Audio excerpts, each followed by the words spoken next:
Muy bien, chicos, pues igual, nada más un minuto y ya empezamos rápido la clase. Hoy vamos a ver, pues vamos a empezar con la semana de micro. Entonces, vamos a empezar desde la introducción de micro. ¿Sale, chicos? Entonces, rápidamente, a ver, chicos, ¿qué me podría definir qué es la microbiología? A ver, conceptos. ¿Qué tienen por concepto de microbiología, chicos?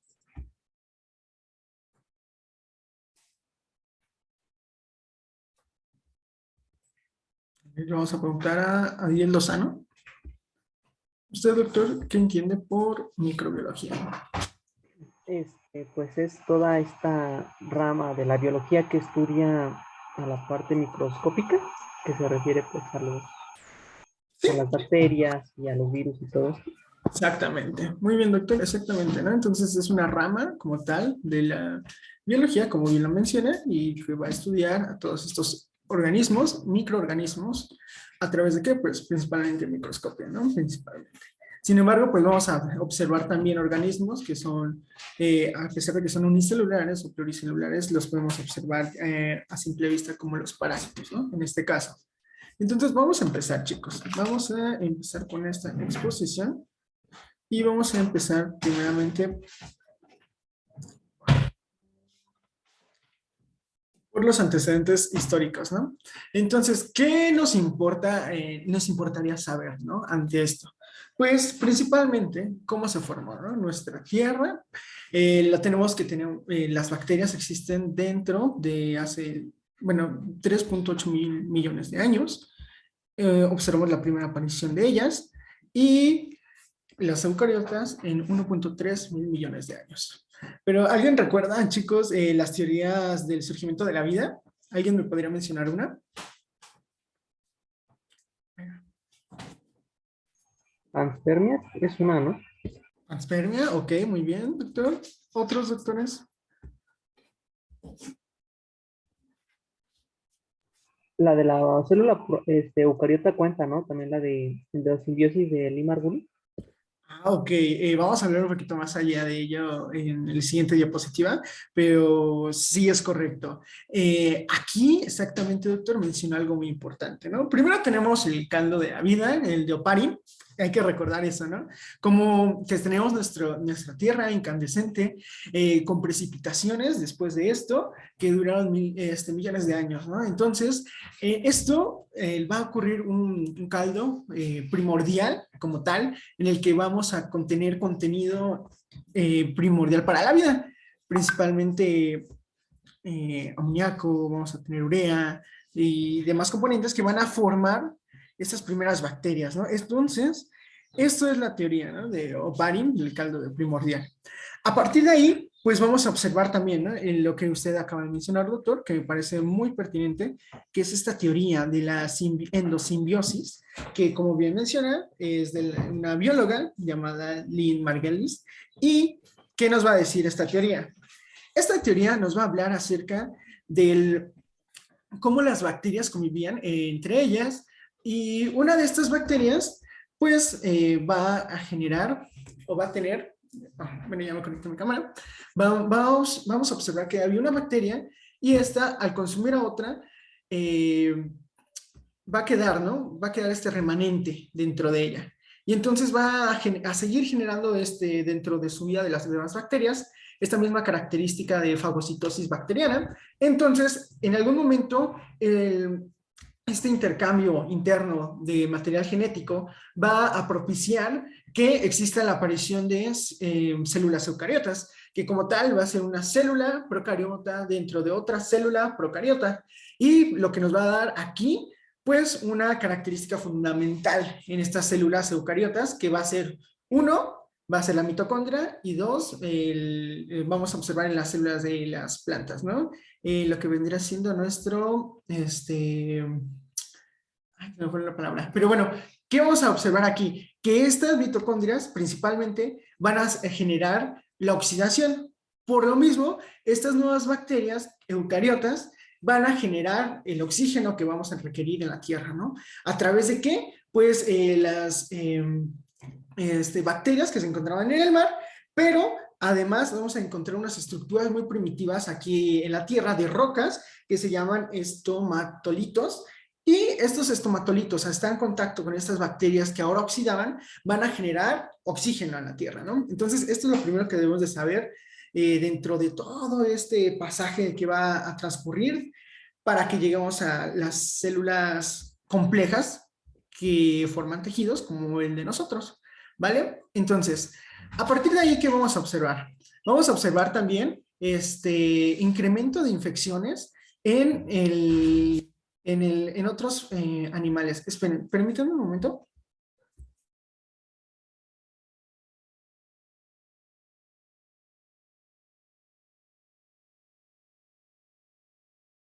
Listo, chicos. Ajá, vamos a observar entonces en 12.000 o 13.000 años incremento de infecciones. Vamos a observar la aparición del Homo como tal, la especie en 3 millones de años, ¿no? Hacia atrás. ¿Y qué vamos a observar aquí? Pues identificamos infecciones bacterianas principalmente y de virus en huesos, ¿no? En huesos muy antiguos. Eso es lo que vamos a encontrar. Y ¿cuál es una de las enfermedades más antiguas? Por ejemplo, la tuberculosis es una de las enfermedades que sumamente antiguas, que en homínidos los han encontrado, esos vestigios óseos. Entonces, es una de las enfermedades más antiguas. Ahora, entonces, vamos a observar esta convivencia de tanto bacterias, tanto de animales, y esto va a propiciar, pues, todo un medio ambiente. ¿Ok, chicos? Entonces, es lo primero que debemos de saber. Y actualmente, ¿qué tenemos? Pues tenemos un desarrollo urbano, una densidad poblacional sumamente extensa, esto de los viajes, el que se encuentre todo el mundo completamente conectado, pues hace propicio un ambiente favorable para el surgimiento de pandemias. ¿Por qué es muy favorable? Si observamos el crecimiento, bueno, bacteriano, si nos vamos a la parte bacteriana, no sé si recuerden cómo se replican las bacterias. De hecho, hay una fórmula que habla de 2N, ¿no? Entonces, 2N epsilon. Esta fórmula va a ser completamente en una escala de tiempo, pues progresiva y se va a traspolar. Entonces, en este caso, cuando tienes un ambiente muy favorable, genera eso, un ambiente para que surjan cambios genéticos, para que surjan este intercambio de plásmidos a nivel bacteriano y pues va a generar ciertos mecanismos de patogenicidad adaptativos a estas nuevas generaciones de bacterias. De hecho, por ahí hay un experimento de una E. coli, es el experimento más largo del mundo en microbiología, en el que se han observado el aumento de mutaciones debido a lo que les menciono, a esta parte de las bacterias para poder replicarse. Entonces, este experimento, tienen un grupo de colis, a la mitad del día matan bueno, toman una muestra de cada uno de sus frascos, lo vuelven a resembrar, y los demás los desechan y van así generando mutaciones. Y lo que han logrado estos científicos es que logren, se los adelanto, las bacterias solamente en este caso de coli pueden metabolizar, en este caso carbohidratos. Y se les mete en un ambiente en el que van a metabolizar amoníaco. Entonces, sí, han generado algunas cepas de E. coli que pueden metabolizar amoníaco. Entonces, no es común observarlo en la vida cotidiana una E. coli que metabolice este amoníaco, pero eso es a lo que voy, ¿no? Esta parte de tener un ambiente idóneo puede generar este tipo de mutaciones que van a ayudar a la sobrevivencia de estas bacterias. Entonces, es algo muy interesante por eso, chicos. Entonces, actualmente, pues todo nuestro planeta está idóneo para que surjan miles y miles de pandemias.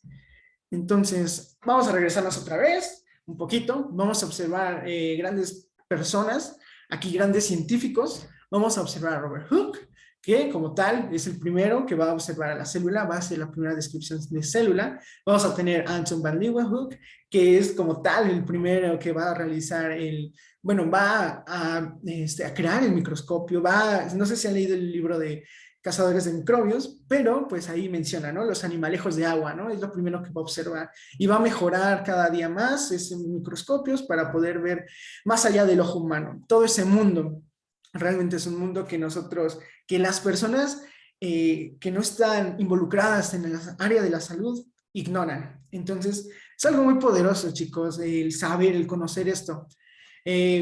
y, bueno, otros, ¿qué personajes más tenemos, no? Por ejemplo, tenemos a Doug Jenner, que tenemos aquí, vacunación, ¿no? Contra la viruela en 1798. Muy importante, ¿por qué? Porque ahí se dio cuenta que muchas cepas de tanto de la viruela, vamos a observar que era muy mortal, ¿no? En su momento. Pero había una cepa que era la bovina, que en este caso se daban las personas que, eran mujeres principalmente, las que cuidaban a las vacas. Entonces, cuando ellas tocaban a las vacas, las cuidaban, les quitaban la leche, ellas adquirían esta viruela de una cepa menor. ¿Y qué caracterizaba a estas personas? Que tenían llagas en las manos por esta viruela, que era muy menor a la que se conocía, ¿no? A la humana. ¿Y qué hizo esta persona? Se puso a pensar y dijo, ¿cómo se están inmunizando estas personas? No, no existía ni siquiera la palabra inmunización, ¿no? Pero es lo que pasaba. ¿Cómo se están adaptando simplemente por el hecho de tocar una vaca? Entonces agarró una mano de una de estas personas, de estas mujeres, tomó líquido de ahí, de esa llaga, y se le inyectó a uno de sus hijos, bueno, de sus hijos de uno de sus esclavos, ¿no? Entonces, ¿qué hizo? Pues esto ayudó a que este niño, pues, no tuviera un mayor contagio ante una viruela humana. Entonces, eso fue la primera inmunización, ¿no? ¿Y por qué se llama vacuna? Porque viene de las vacas, ¿no? Entonces, es algo muy poderoso esa parte, chicos. Es cuando realmente esta parte de la microbiología y la biología se empezó a observar más en el auge de la ayuda de la salud en la medicina. ¿Qué otro personaje tenemos? Luis Pasteur, vacuna contra la rabia. Alexander Fleming, un gran científico en el cual, ¿qué descubrió? Pues la penicilina. Es un dato muy curioso, pero fue por error, chicos. O sea, literal, esta parte del descubrimiento de la penicilina, estaban observando como tal hongos, Microscoporum penicillium, y ¿qué pasó aquí? Tenían una cepa de alguna bacteria y la dejaron ahí, se fueron de vacaciones, literal, y cuando regresaron, observó su cajita de Petri y observó que una parte estaba inhibida, es decir, no hubo crecimiento bacteriano. Y se puso a pensar, ¿pero por qué no? Se dio cuenta que había un crecimiento lo describen como una pequeña algo nodoso, como un crecimiento algo nodoso, que era por Microsporum penicillium. Aisló hongo y pues de ahí surgió muchísimas, ¿no? Muchísimas, la parte esta de los antibióticos y pues cambió radicalmente el mundo, ¿no? Porque gracias a él se salvaron miles y millones de vidas en la guerra, principalmente, porque era lo que ocupaban para las infecciones que tenían estos soldados. Entonces, fue un pionero realmente, y de hecho él lo mencionaba, ¿no? No hay que abusar de la penicilina porque pues puede traer muchísimas consecuencias malas, y pues es lo que vemos, ¿no? Con la automedicación actualmente, no necesitamos ahora medicamentos de tercera, cuarta generación, es decir, medicamentos que están en una fase ya muy progresista en la parte de la farmacología, y que pues necesita muchas alteraciones dentro de sus compuestos, ¿no? Entonces ya son unos medicamentos demasiado fuertes con efectos adversos igual, algunos severos, pero que pues nos advirtió, ¿no? Alexander Fleming. Y como ellos, pues hay muchos, ¿no? Muchísimos científicos que han aportado en esta área de la microbiología. Eh, ¿Qué más les puedo decir de estos científicos? Creo que eso sería lo primordial, ¿no? Habrá más, sí, y pues espero que lean acerca de ellos. Hay muchas bibliografías y es muy importante leerlos porque van a comprender cómo hicieron sus experimentos, cómo lograron esos avances. Y bueno, para no aburrirlos vamos a seguir, ¿no? Con la ecología. Realmente este es muy rápido y como tal nos va a hablar acerca de esa relación que les estaba comentando, ¿no? De seres vivos, medio ambiente, cómo se interactúan entre ellos. Y dentro de estos medio ambiente pues vamos a tener factores bióticos y abióticos que como tal creo que ya lo hemos visto desde que hemos ido en la primaria, y los factores bióticos pues son todos estos componentes orgánicos, ¿no? Como tal. Tenemos aquí divisiones, por ejemplo, los productores, que son fotosintéticos, quimiosintéticos, hablamos de las plantas principalmente, consumidores, como los conejitos, y descomponedores o desintegradores, pues ya, ¿no? Los hongos como tal, principalmente. Y factores abióticos, pues todos ellos, ¿no? Que van a modificar como los que son componentes físicos, ¿no? El agua, vamos a observar el calor, temperatura, altitud, relieves geográficos, etcétera. Entonces, todo eso es la parte, ¿no?, de la ecología que estudia. Además, bueno, vamos a la siguiente. Vamos a observar las formas de asociación biológica.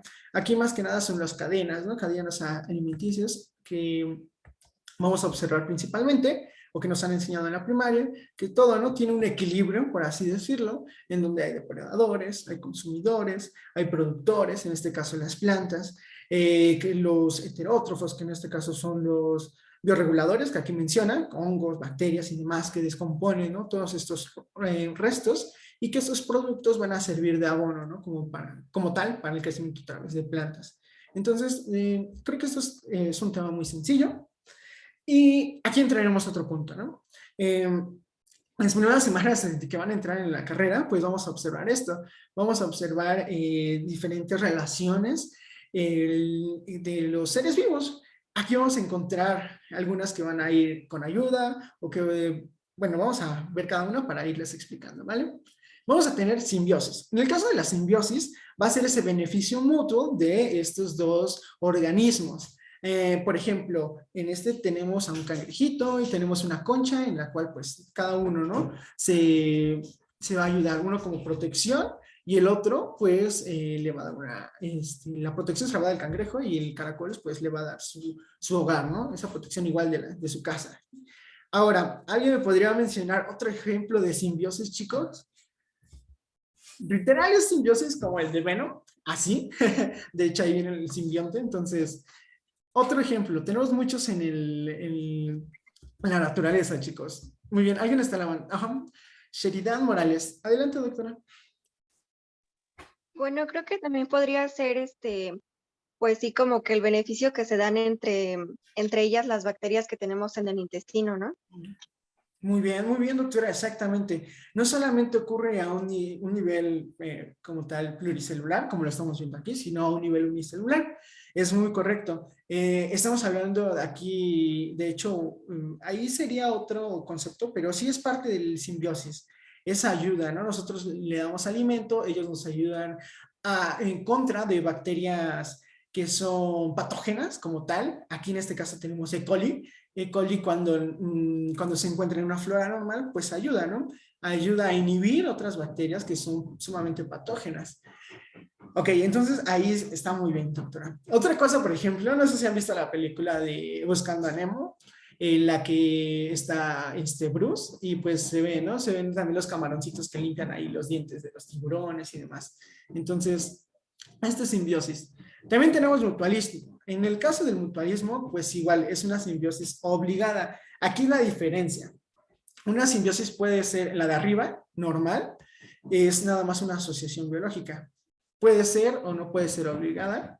Y cuando es obligada se le denomina mutualismo. Es decir, por ejemplo, las plantas, ¿no? No sé si recuerdan la película de B-Movie. Entonces, ¿se acuerdan cuando las abejas dejaron de producir miel? Entonces, dejaron las plantas de existir y demás, y pues por lo tanto, dejaron de haber mucho, ¿no?, oxígeno y demás. ¿Por qué? Porque los polinizaban, ¿no? Entonces, igual, Albert Einstein menciona, ¿no? Incluso si la única especie tan importante se extinguiera, que son las abejas, pues dejaremos de existir todas las demás especies. Entonces, es algo muy, muy, muy importante ahí. Muy bien, entonces vamos con la siguiente, chicos. Tenemos otro caso, ¿no? El del comensalismo. En este caso, pues es una relación en donde nada más uno recibe el beneficio, es decir, uno sí y uno no. En este caso, puede que el microorganismo que vive en el huésped cause daño.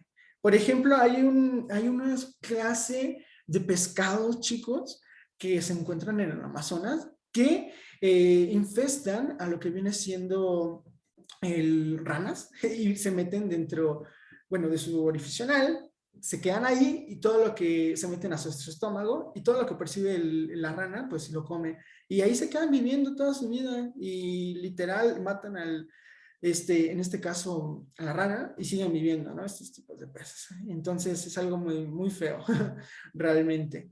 Y pues solamente recibe el beneficio este pez que les menciono. Antagonismo, en este caso tenemos la relación negativa para uno de los interactuantes y neutra para el otro. Igual es muy parecida al comensalismo, chicos. En el sinergismo tenemos la interacción cooperativa. En este caso, pues es la misma palabra, ¿no? Uno más uno son tres, ¿no? Esa sinergia.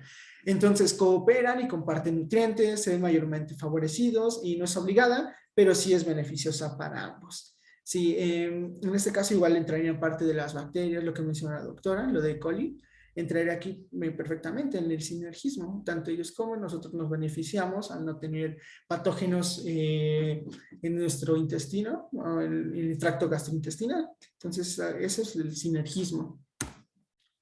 Tenemos el parasitismo, aquí pues es completamente lo opuesto, ¿no? Tenemos una relación en donde solamente uno va a ser beneficiado, pero el otro sí le va a provocar daño. El que está recibiendo el beneficio va a provocarle daño. Simplemente va a ser como tal, aquí lo menciona, una víctima, ¿no? Entonces va a propiciarle enfermedades.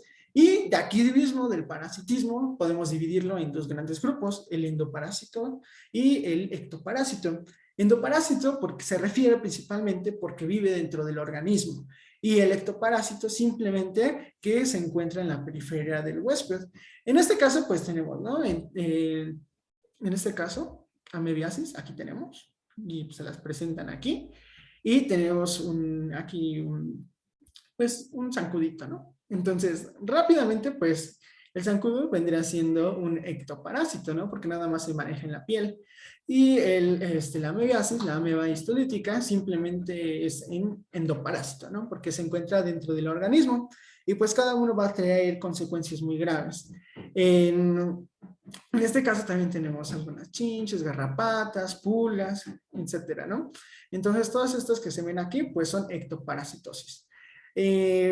Ahora, algo muy característico o importante de estas ectoparasitosis es que la mayoría de ellos van a ser, como tal, transportadores de enfermedades. ¿De qué? Principalmente de protozoarios. Y ahorita iremos viendo qué son los protozoarios.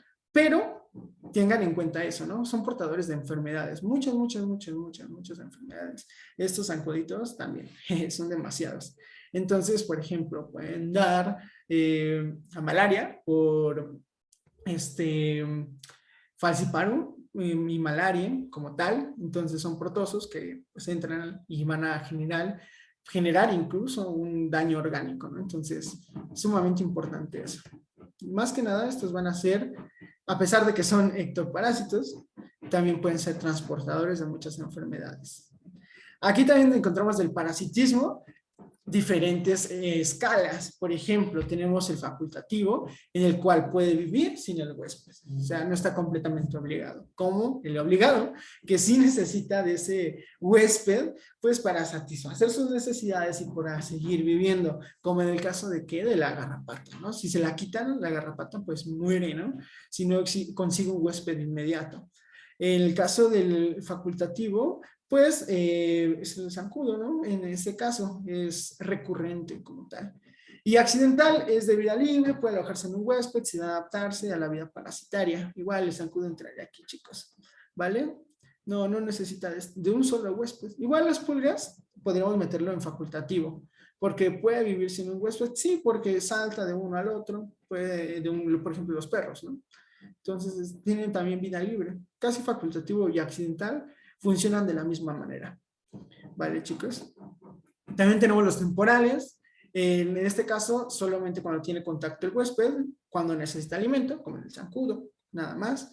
Tenemos el periódico, un parásito, alguna parte del ciclo de la vida necesita el huésped. Aquí, por ejemplo, entrarían unas moscas, principalmente, y las moscas negras. Estas moscas negras tienen una probóscide, que es su piquito. Entonces, nada más necesitan, por ejemplo, sí, necesitan alojarse en la piel de algunos mamíferos. Entonces, el alojarse en la piel de algunos mamíferos, pues va a generar que dejen sus huevecillos ahí, se alojan, crecen y pues destruyen parte, ¿no? De ese tejido de esos mamíferos y después proliferan estas moscas negras, ¿no?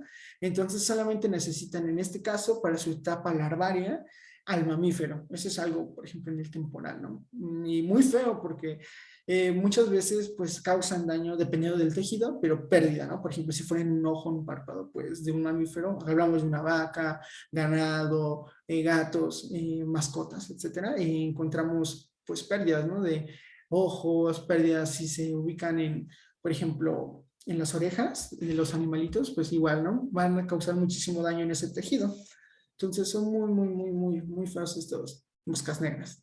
Ahora, tenemos también el permanente. En este caso es el parásito, necesita vivir en el huésped, porque si no, pues muere, ¿no? No sé si han visto los videos en Facebook acerca de, hay hay un gusanito que es el mito como tal, pero lo observan en ay, ¿cómo se llaman estos insectos?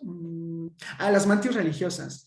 Entonces, estos que son como tal el mitos, pues viven dentro de ellos, se transfieren pues por tal el consumo del agua y demás que esté contaminada, entran en el tracto gastrointestinal de estos insectos y lo que va a generar es su crecimiento. De nuevo, cuando esté en el agua, sale por su orificio y un orificio de eyección y como tal, pues cuando va saliendo este gusano, pues va destrozando todo el tracto gastrointestinal que tengan estos insectos. Entonces sale al agua para poder seguir su ciclo de vida y pues literal destruye, ¿no? A estos insectitos. Entonces es algo muy feo. También los parásitos, porque muchas veces causan la muerte de su huésped. Entonces es algo medio feito ahí. Ahora, como les venía mencionando desde el principio, la triada ecológica creo que es algo muy importante que tienen que aprenderse, chicos. Agente causal, el ambiente y el huésped, ¿no? ¿Por qué? Porque al comprender una triada ecológica podemos nosotros detener este flujo. ¿De qué manera? Al conocer a nuestro huésped, es decir, ahorita que estamos en medicina vamos a conocer al humano, pero también tenemos que conocer el ambiente, es decir, dónde se propicia y el agente causal, es decir, conocer al enemigo. En este caso, cuando conoces al enemigo, conoces su ciclo de vida, su ciclo biológico, conoces de qué carece, de dónde flaquea, pues es ahí donde nosotros podemos interactuar. Y pues en este caso les estoy hablando del ciclo biológico, que va un poquito más de la mano con la teoría de la ecológica, y que en un momento del ciclo de vida de por ejemplo, de un parásito, podemos detenerlo. Pues, ¿de qué manera? Por ejemplo, algo muy simple. Se han dado cuenta que muchas campañas de salud en las cuales se habla que si tienes algún lugar donde se acumula agua, pues tienes que tirarla, ¿no? Voltear tambos, voltear tapas, etcétera. Lugares donde se almacene agua. ¿Por qué? Porque es el crecimiento de ahí como tal, los zancuditos. Y estos, pues pueden causar muchísimas enfermedades. ¿Vale, chicos? Entonces, desde ese punto tan simple, podemos invertir o, bueno, podemos cortar esta tríada ecológica y como tal el ciclo biológico y pues tener una población sana, ¿vale, chicos? Entonces, esta es la importancia de la tríada ecológica y lo van a ver muchísimo en epidemiología. Entonces, otra vez, vamos a definir cada una, pues tenemos al huésped y tenemos en este caso bueno, nuestro ser vivo, ¿no? El humano. Y que pues interactúan, quieran o no, tienen que interactuar con su medio, es decir, ir a trabajar, ir de hobby, no sé, andar en bici, nadar, etcétera, ¿no? Es parte de su vida diaria del huésped. El agente causal puede ser un virus, bacteria, parásito, hongo, etcétera. Entonces, va a propiciar que pues no tenga salud nuestro huésped, ¿no? Y pues vamos a tener nuestro medio ambiente, es decir, ¿dónde ocurre todo esto? En pues, un lugar físico, estamos hablando a nivel biológico o a nivel social. Y esto lo veremos más. Por ejemplo, no es lo mismo lo que sucede aquí en la Ciudad de México, chicos, a lo que sucede en pobladíos, por ejemplo, en Chiapas o en zonas tropicales, bueno, como Veracruz. ¿Por qué? Porque es diferente el ambiente, estamos diciendo, tiene una diferente temperatura, los factores abióticos son modificados, ¿no? Temperatura, altitud, zona geográfica, etcétera. Y por lo mismo, pues vamos a tener diferentes componentes bióticos. Estamos hablando de diferente fauna, flora y demás, que igual van a interactuar pues con nuestro huésped, ¿no? Y pues eso va a propiciar muchísimas diferencias en enfermedades, ¿vale, chicos? Entonces, eso es lo de ahorita. ¿Dudas, chicos, de esa presentación? Es muy rápida esta presentación, pero si les quedó dudas, pues adelante, chicos, menciónenlas. Ujú.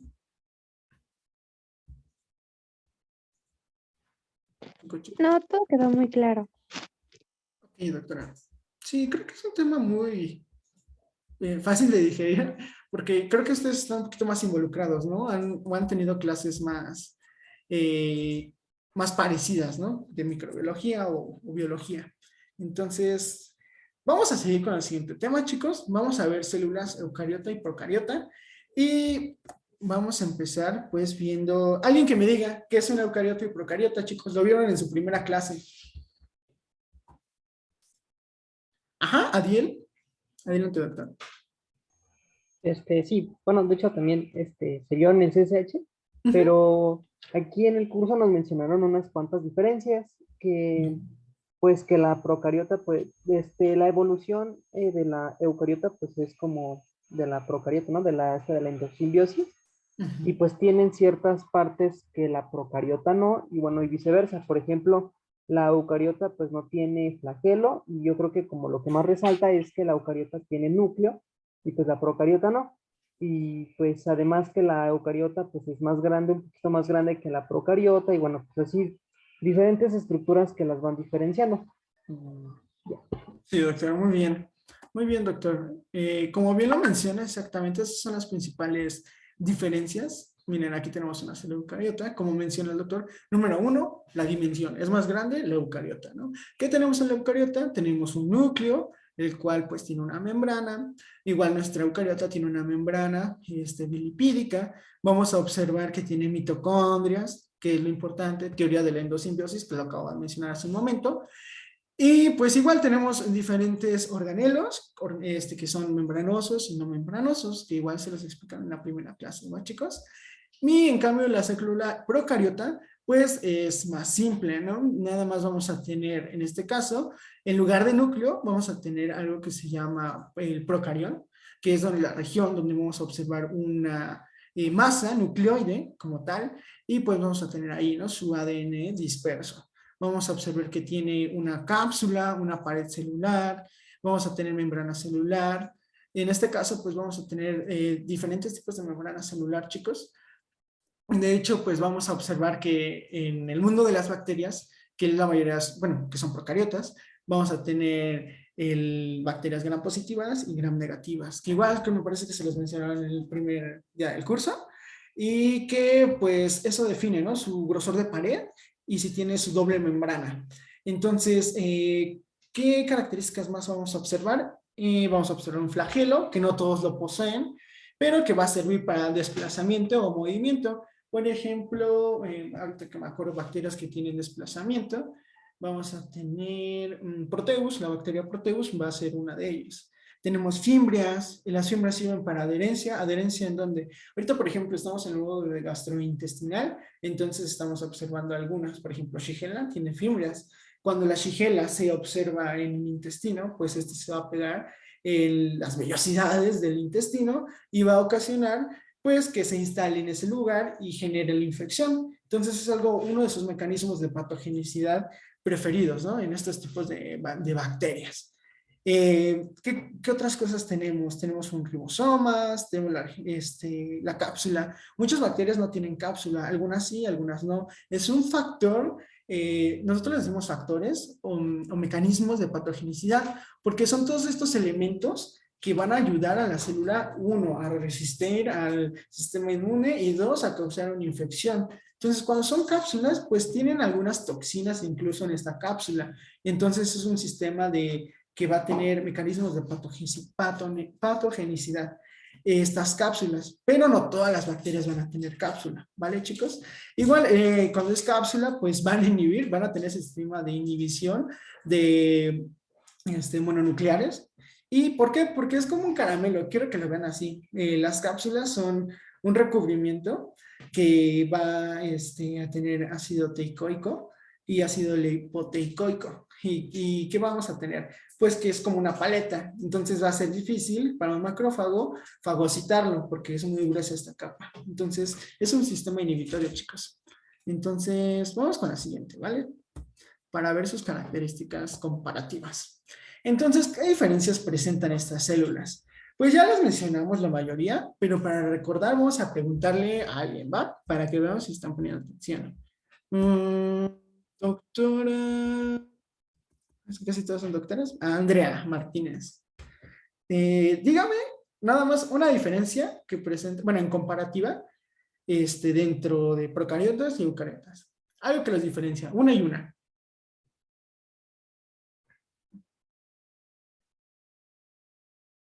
Doctora.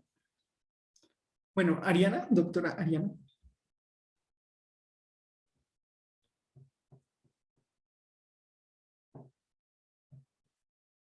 Chicos. Bueno, doctora Vanessa. Me parece que la célula eucariota no es móvil, Ok. y en la procariota el flagelo puede ayudarle a la movilidad. Ok, perfecto. Es una diferencia muy básica, pero muy bien dada. Está bien, doctora. Doctora Dayana, igual una diferencia de eucariotas contra procariotas. Que bueno, es la que más yo suelo como diferenciarlas, que es por su dimensión, por lo mismo que usted decía al principio, que una es un poco más grande que la otra. Sí, perfecto, sí. Acuérdense que más o menos una procariota va a ser del tamaño de una mitocondria. Entonces, la dimensión, bueno, en esta imagen no se ve comparativa porque están aumentadas, pero esa sería la diferenciación. Sí, es masiva, ¿no? La comparativa. A ver, doctora Joana, ¿me podría decir otra diferencia que presenten estos dos? La célula eucariota tiene un núcleo, mientras que la procariota nos dijo que tenía algo que se llamaba procarión, algo así. Procarión, exactamente. ¿Y el procarión sería? Ay Dios, creo que era lo del nucleoide o no me acuerdo bien. Sí, realmente es eso, ¿no? Material genético disperso. Es eso, doctora. Muy bien, pero muy bien, está poniendo atención. Entonces tenemos aquí otro aspecto importante, chicos. Por ejemplo, en esta célula procariota tenemos citosol, ¿no? Y aquí tenemos citoplasma, ¿no? Con citoesqueleto. ¿Alguien recuerda qué estructura membranosa en la célula eucariota presenta algo llamado citosol igual? Y lo vimos también en la clase de urea, del ciclo de la urea, chicos.